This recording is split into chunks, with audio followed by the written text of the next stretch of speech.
myself first. So I am Nikki. I am a coach for co-founders.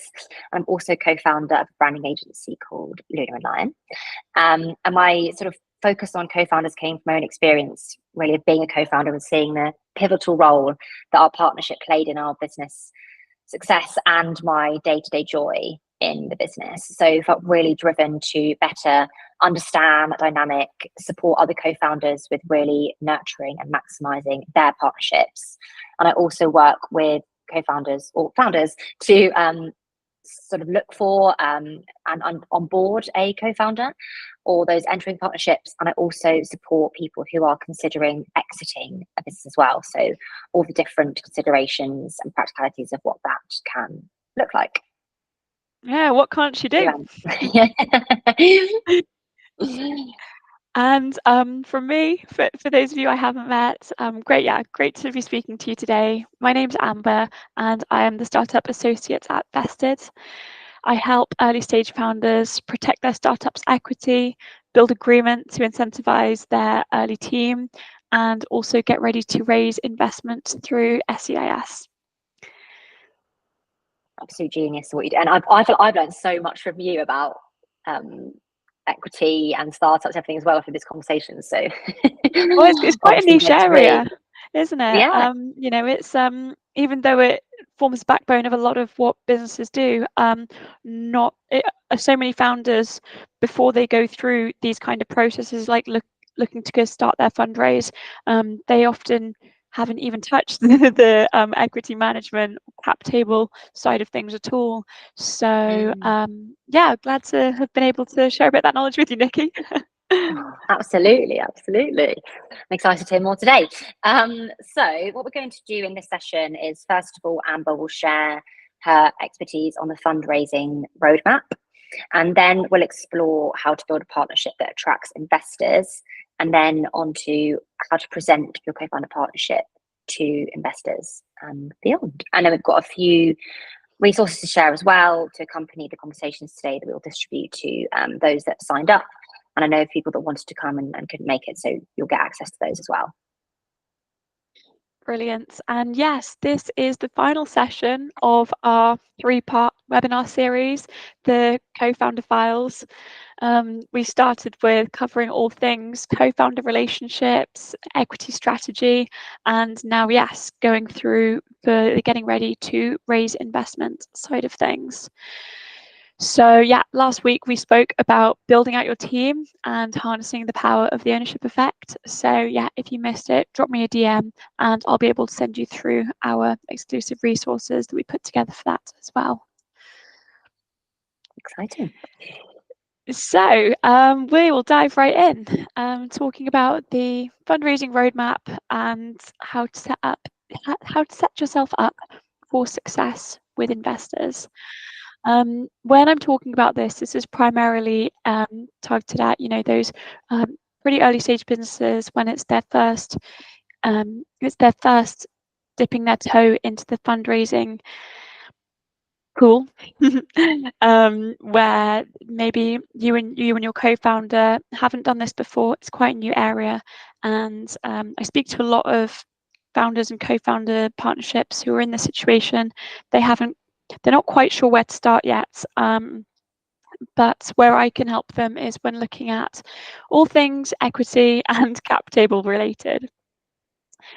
And I think that when we're talking about, how we present the business and when starting to find what kind of investors you're going to be putting yourselves in front of, it's really important to decide what your dream investor looks like and do your research on them. So thinking if you're hoping to go down the angel investor route or potentially more venture capital, the VCs. I speak to startups who are looking for, it's usually either or, and there's not often a lot of overlap.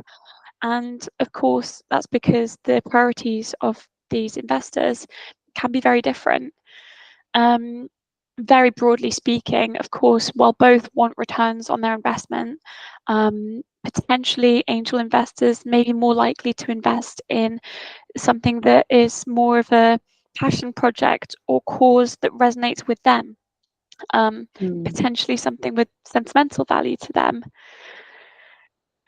Whereas with VCs funding, they typically expect that hockey stick graph for growth alongside plans for an exit. So it's really important to know, to have an understanding of, so those people that you're hoping to have on board with you as investors, what it is that they are looking for. And so rather than, sometimes people go for the spray and pray approach when it comes to sourcing investors for their startups.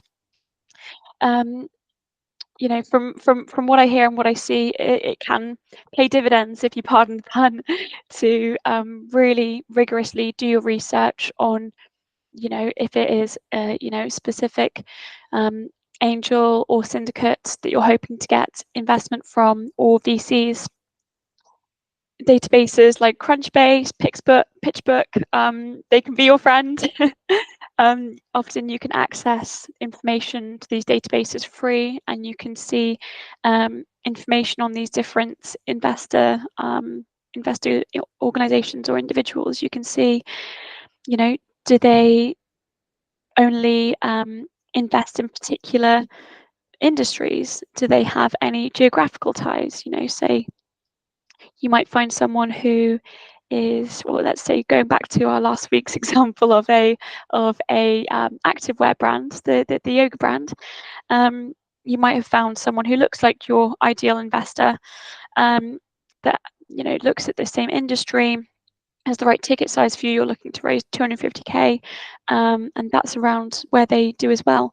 But if you're based in the UK and they only invest in, say, Australia or Asia, then it could be wasting your time if you then send out emails to people where it's not so relevant.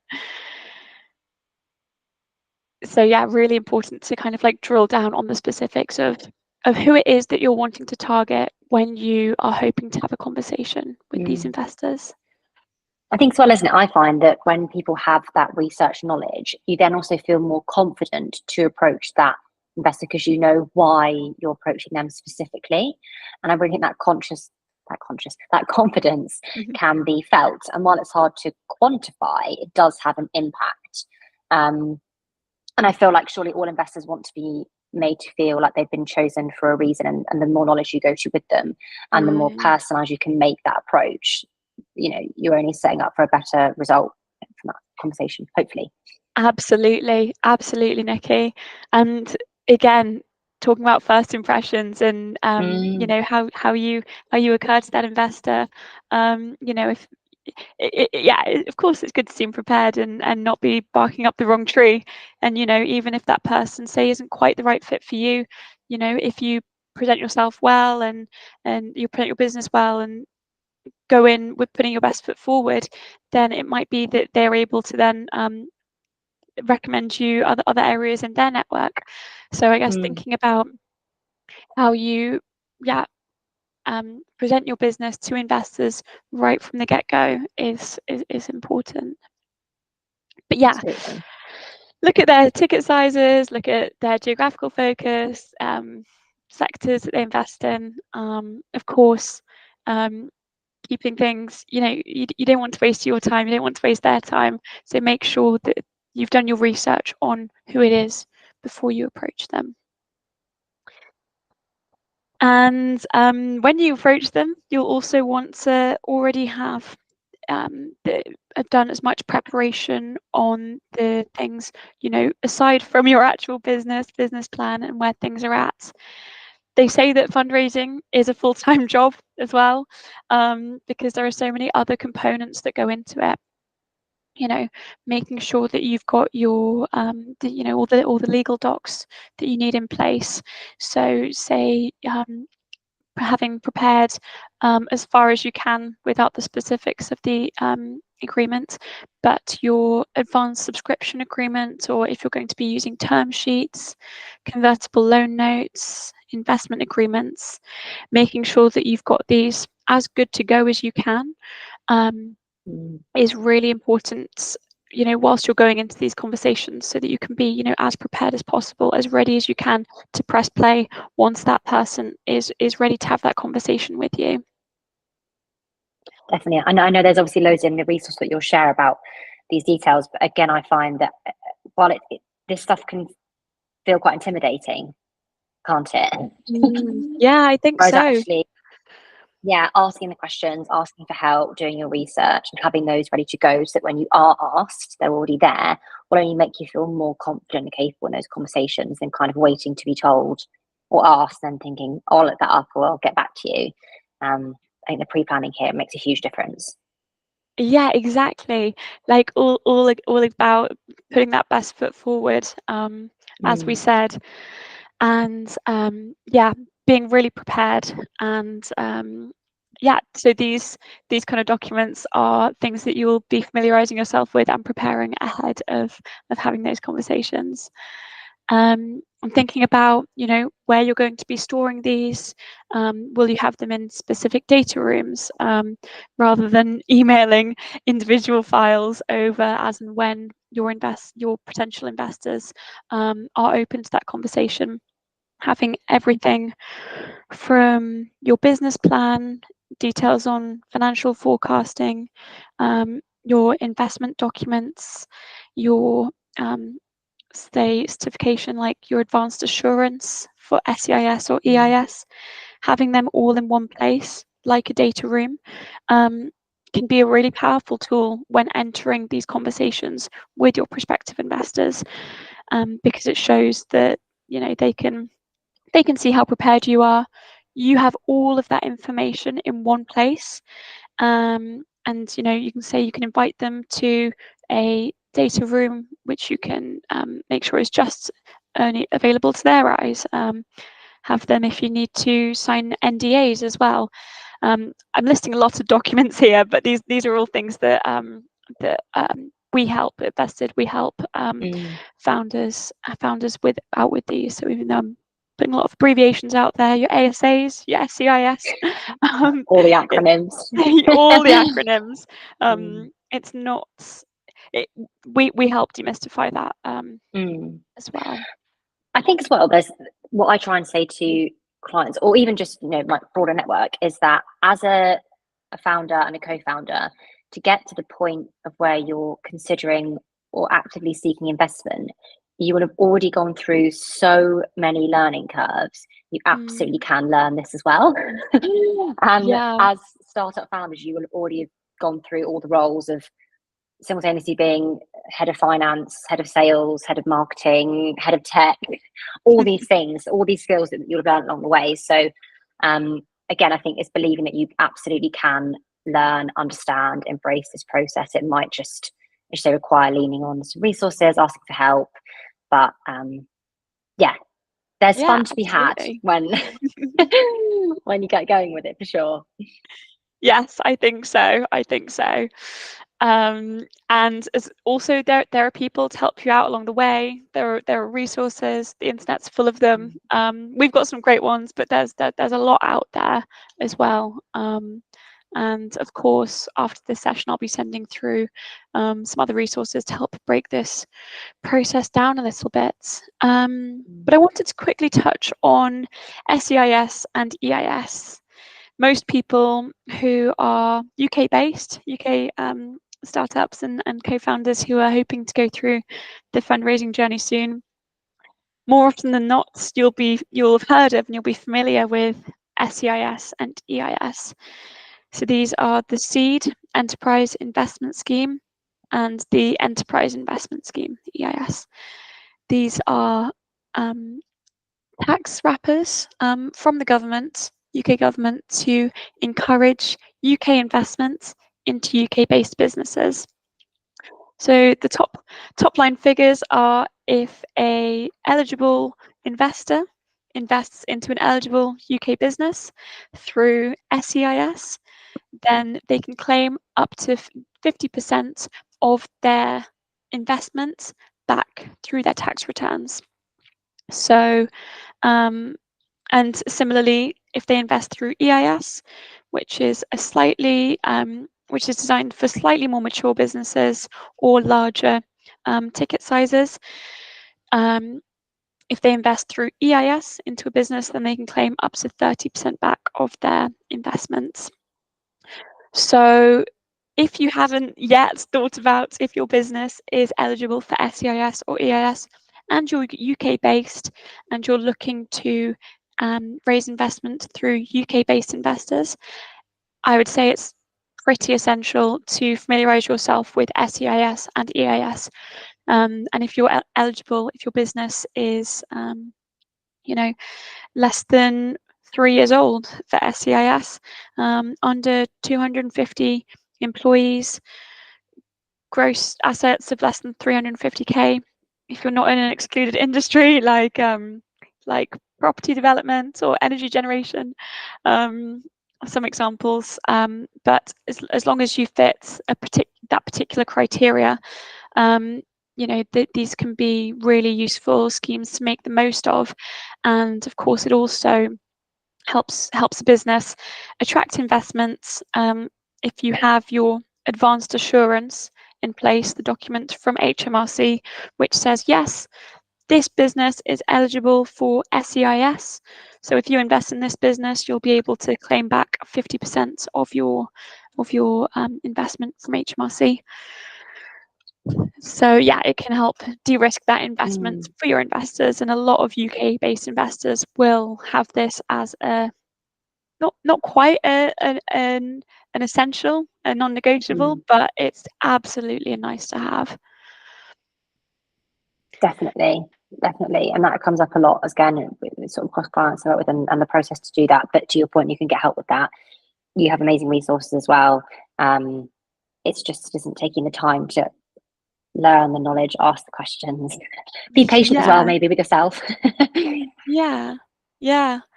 I mean, an important one for life, but also especially in the fundraising process, which can be absolutely, sometimes more testing than we may expect. But of course, if you've got your co-founder along the way with you, it can be a great support. But having all those things in one place in your data room, so that when you are going to approach investors, prospective investors, you've got everything good to go in one place for you to then plug in and play with them. But yes, the relationship with your investor or potential investors, it's an important one, because if you're welcoming investment into your business, you're likely going to be working with this person, this investor or investors, for at least the next 3 to 5 years, sometimes longer.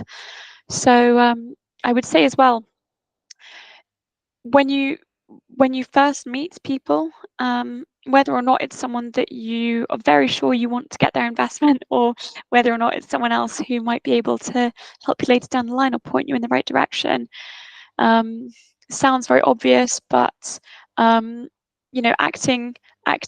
gracefully, acting respectfully, when things go wrong along the way, it can. The investors often look at the personality type, if that's compatible with them. They say, can I see myself being able to work with this person? Would this person respect my time? Will this person, act in ways that I'm happy to work with?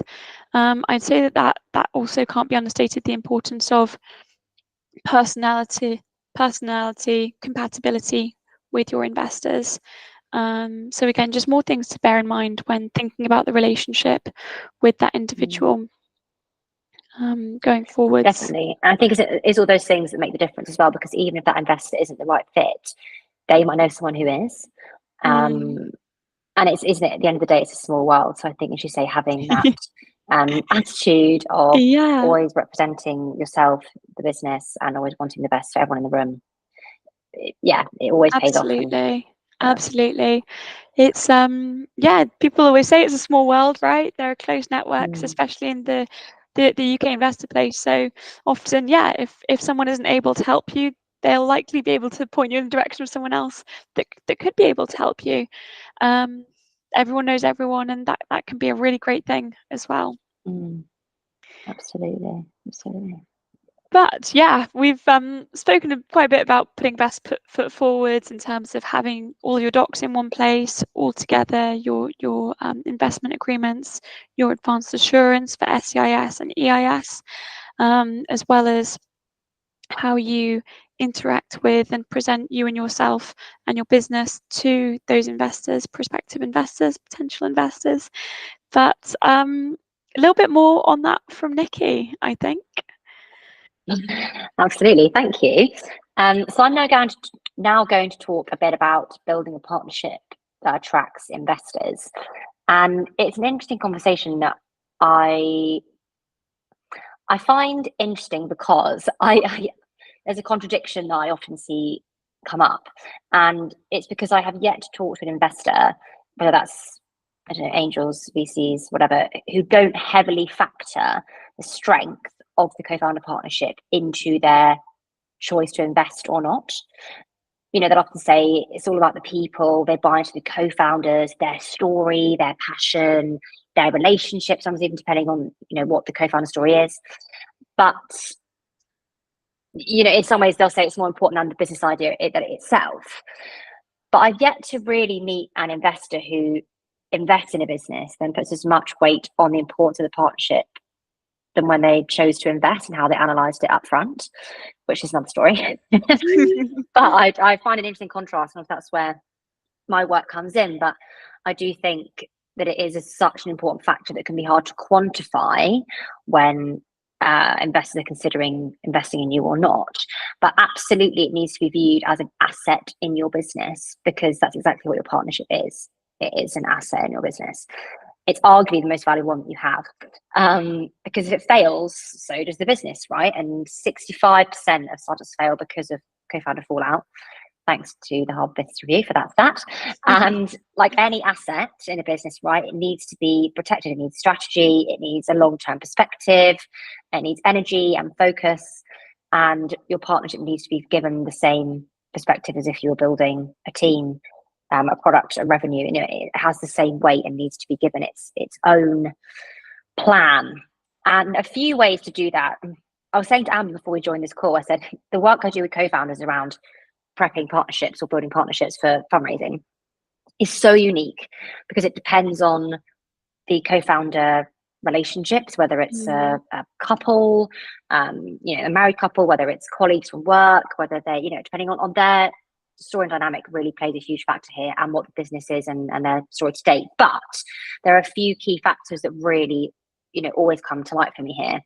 And one of them is always having really clear roles and responsibilities, and showcasing that internally and externally as well. So why that's important is because it shows individual awareness and honesty around your skill sets, but also the best use of your joint skill sets and how they work together, and why you are the team to build this business to success and beyond. And by that, I mean day-to-day practicality. So, for example, as a co-founder myself, I am in charge of strategy for current clients, new business and pitches.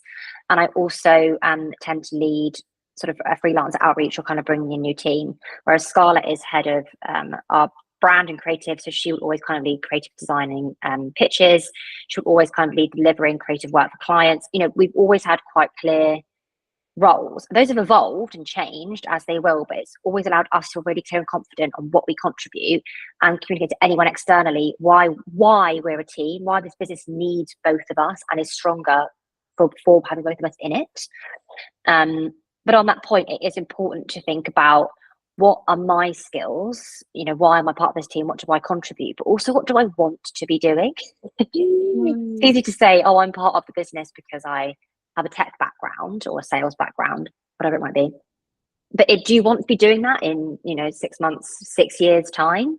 Because if you're good at it but you don't like it anymore, it's not a particularly long-term viable plan. So having a long-term honest view of what you contribute to the business and how that molds as a team kind of almost gives you your unique blueprint as to how you contribute to expand, sharpen the business, that really allows you to confidently communicate that to investors and other parties.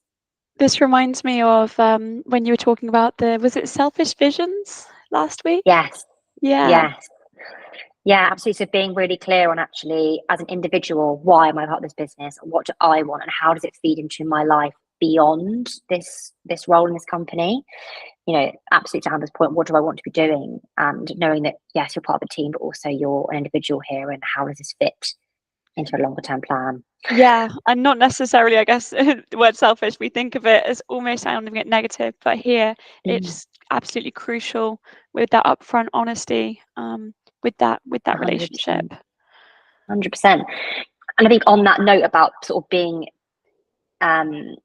independent individuals within a team, it's also important to think about, in terms of roles and responsibilities, what you do together and what you do apart. And I tend to find that when startups are formed, a lot of co-founders do more together because they can, right? They might have the time, they're really excited to be across everything because it's new, and they want to be working on their rapport and their dynamic. Whereas when a business grows, and especially at the point of fundraising, it is no longer efficient, or quite a cold word, efficient, but it's true. It's no longer efficient long term to both doing everything or all be doing everything together. So being clear on what you do independently, but also at the points when you need the team, and actually that makes the experience stronger. So whether it's obvious things like pitches, whether it's for me and Scarlett, when we're reviewing certain parts of a project, we always make that decision together. So we know when we're apart and when we're together, and that also just gives a really clear and confident rhythm to your partnership and how it shows up and the benefit that builds for the business. So number 2, in terms of building a partnership to attract investors, is doing the work before they ask for it. So do the team development work as well as the individual work. So as we were saying, things like identifying strengths, weaknesses, communication styles, love languages, which we all love, don't we, as an exercise. By working with a coach or a third party person to identify what are our growth areas as a team, and also what are my growth areas as an individual, because again, a team is only as strong as its players. And being self-aware, working on your areas of development and your blind spots, and having that ability to constructively build each other up only strengthens the team. And I think having use cases to show you've done that work is only such a positive thing for investors, because it shows intelligence, it shows awareness, it shows commitment, it shows the skill of being vulnerable and actually taking feedback. All things that are really important to be a leader, not just a founder. That only serves you well in the business and in life as well, I would say. And my final point here around sort of building this partnership to attract investors is building in ways to continually nurture and maximize your partnership. So showcase evidence of actually having routine catch-ups to reflect on the partnership, not just like a daily chat with a cup of tea about today's tasks. That's really important for rapport if that works for you. But I mean, deep chats about deep work around how we're doing as a team, what could we be doing differently, how does our partnership impact our team around us, all those conversations that need to be had to make sure you're continually reflecting and maximizing the partnership. And if you can showcase evidence and examples of that, then that only serves you really well. I guess that also goes back to that, setting the intentions, not only for that day, but also maybe for what you set out when you first start out, when you have talks about your vision alignment sprint, or set up those prenups. I guess they can also be used to inform some of these conversations, and going in with a kind of plan. Not too tight, but having an idea of what you're wanting to discuss, right? Absolutely. And to your point, I think the more you have these conversations, run exercise like the vision alignment sprint, the more you feel comfortable and confident with these conversations and see the benefit of these conversations, see that actually because we had that hard conversation, however you want to frame it, it meant that the team is now here, or that we now work like this and I now feel like this. So absolutely, for yourself and for investors and for your partnership, being able to showcase an evolution of reflection and realignment is such a huge skill that if you can make a habit from the get-go, you're winning. But again, when you're refining, and it's the broader sense, isn't it? I know we talked about before that yes, you're a co-founder, but you're also a human. Plans change, life happens. And of course, the vision you had at the beginning will evolve because, you know, when you start a business, you don't know what it'll be like in practice to build this thing or you know, work towards that. But having the awareness and skill and framework to have these conversations is important, and something I think showcases such strength of team and character to investors that it's really appealing. And I'm amazed at how many co-founders, it's one of those things that it doesn't happen when you explain it, it makes sense. People get it. But I think there's a big habit shift coming of how to actually, as I said, see this partnership as an asset, and how do you protect and increase the value of it? How do you make it, for a lazy word, better? Is an important thing to keep asking. And I think on to then the final section here of our conversation of how to present that partnership is that point, is it's as an asset. And I've been doing more and more work around writing and writing content when actually positioning your partnership and seeing it as a competitive advantage for your business. Which I quite like I like the feel of that, because it gives it a bit of fire that actually this isn't just a case of saying, oh, we get on and don't fall out. This is a case of saying, because our partnership is, we've done so much work to make it really fine-tuned, I'll come on to how in a minute, but kind of really optimized it, it's actually now an advantage for our business. And it becomes a USP, it's unique right? to us. Yeah, because it's just us. You can't replicate our partnership anywhere else. So how can you make it really valuable to investors that they invest in you because of you? I mean, what an amazing place to be in. And I guess to explain some of those reasons as to how it can be a competitive advantage for you is that if you're aligned on your vision, if you're clear on your roles and responsibilities, if you're able to have those hard conversations where you disagree constructively, and other exercises that I've done with clients, you know, if you have a strong partnership, it makes you efficient and effective. You know, if you're in sync, if you're in that rhythm, things happen faster, decisions are made quicker, and you're clear and confident in your contributions. So you progress faster, and it's, you know, it's a win-win for everyone really. And another part of that is the idea that the tighter you are as a team, the more resilient and creative you'll be when things get hard. So knowing you can withstand challenges and potentially innovate through those challenges is a huge long-term competitive advantage. And if you can bring examples to share with investors and say, look, our partnership is an advantage in the business, and here's why, because it's meant that we've got through this together by doing X, Y, Z. We actually got through lockdown as a team because we worked together like this and got to this point. That resilience and sense of teamwork is a huge asset. And it's definitely not about avoiding disagreeing. You know, I always find it really funny that a lot of co-founders will do a lot of work to kind of convince the other of their opinion, when actually the gold dust of being a co-founder is that there's more than one of you, and that means there's more than one opinion, more than one experience, more than one perspective.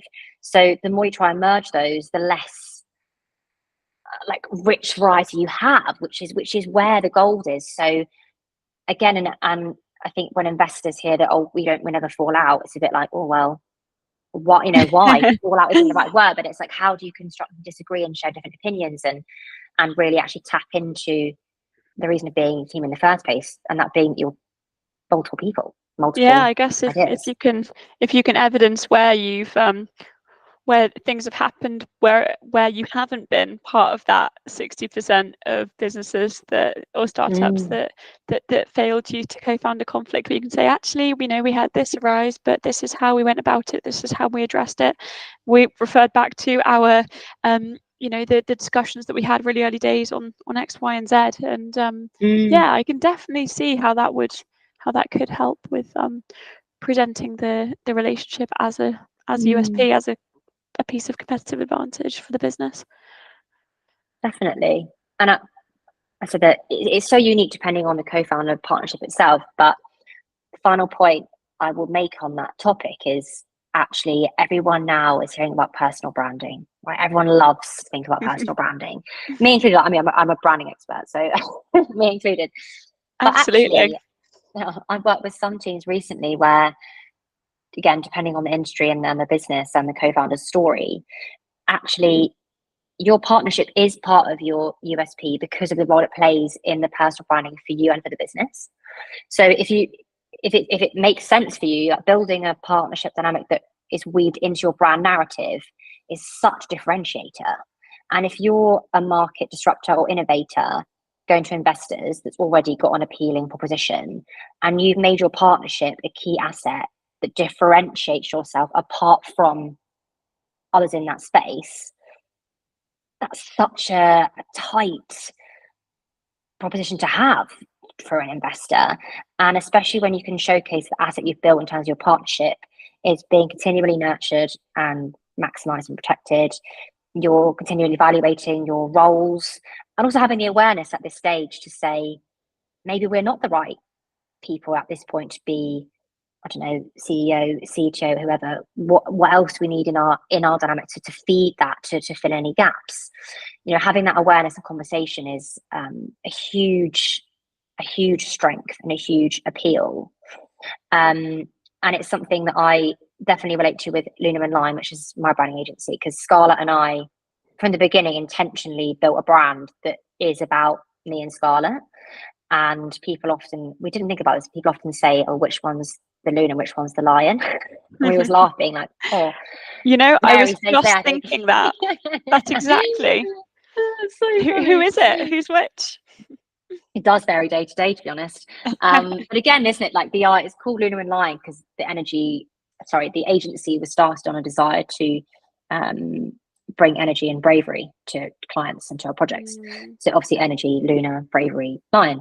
And I'm sure we both or all change between the two of those states anyway. Absolutely. But it's a brand that is built on us. And again, depends on the business, depends on your plans going forward, and obviously your exit plans down the line. But even having a startup brand, or at this stage where your partnership is part of that narrative, when more than ever people buy people, not just brands and products, is a huge advantage, and something that more and more is actually being quantified and put into brand value. So definitely an important one to think about.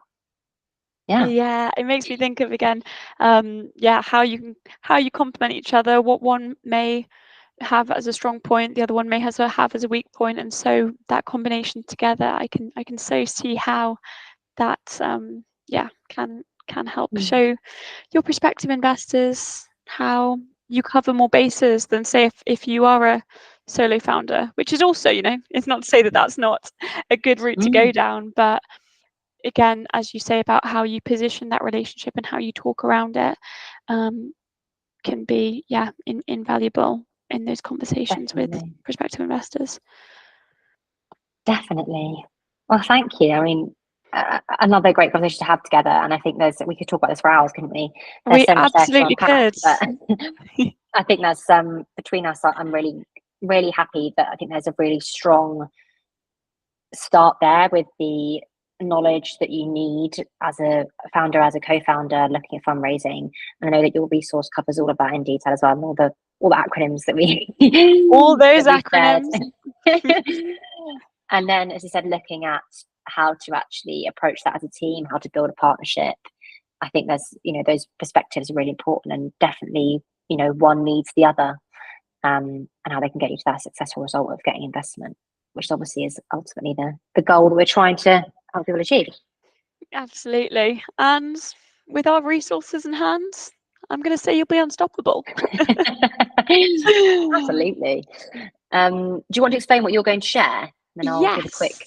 Yeah. Yes, for sure. So I'll be sending through to all of you who have signed up for this session to our fundraising roadmap. So a guide to each of those steps that we spoke about, from having your, making sure that if you're ready for SCIS, having the documents in place, your data rooms, all the way through to issuing the equity to your investors, keeping your investors in the loop. All of that lovely stuff is in our fundraising roadmap. So I will send that resource through to everyone. And we'll also have the recording of this session available if you ever need to refer back to it, or if you'd like to pass it on to someone else as well. And Nikki, you're sending something out as well, aren't you? Yes, thank you. So I'm going to be sending a vision alignment sprint.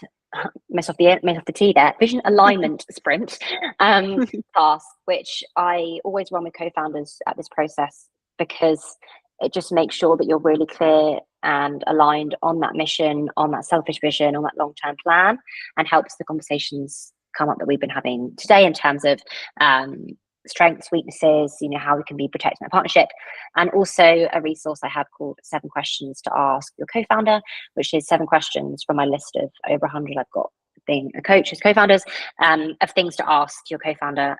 Some clients do sort of 1 every team meeting, could be 1 a week, could be 1 a day, 7 days, just to actually really reset and get in the mode of asking your co-founder questions almost beyond the day-to-day running the business, and taking that time to check in and zoom out a little bit. So yeah, those will be coming your way. Yes, an invaluable resource. I would say that this wraps up our first edition, at least, of the Co-Founder Files, the 3 sessions that we've done together. Nikki, it's been such a pleasure. I'm so glad that we've been able to put these together, and I guess help the startups and co-founders around us through these particular areas. But I've really enjoyed these conversations with you. Absolutely. So have I. Yeah, and we're definitely planning to come back and run some more conversations. So we'll keep everyone posted as to what comes next. But thank you all for your time, and have a lovely rest of your day and your week. And look forward to speaking to you all soon.